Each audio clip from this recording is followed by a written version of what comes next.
আসসালামু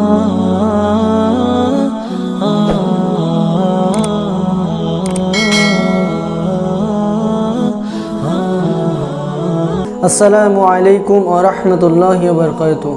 আশা করি মহান আল্লাহ তাআলার অশেষ দয়া ও রহমতে আপনারা সকলেই ভালো আছেন। তো সদস্যগণ, আজকে আমি আপনাদের কাছে আরও একটি গুরুত্বপূর্ণ বিষয় নিয়ে চলে এসেছি। বিষয়টি হলো যে আল্লাহর কাছে প্রিয় হতে গেলে কি করতে হবে। হ্যাঁ বন্ধুরা, আল্লাহর কাছে প্রিয় হতে গেলে কি করতে হবে। তো চলুন আজকের এই খুবই গুরুত্বপূর্ণ ভিডিওটি শুরু করা যাক।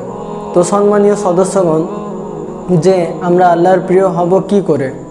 আল্লাহ তাআলা বলেন যে আমার ওই বান্দাই সবচেয়ে প্রিয় যে বান্দা বেশি বেশি নফল ইবাদত করে।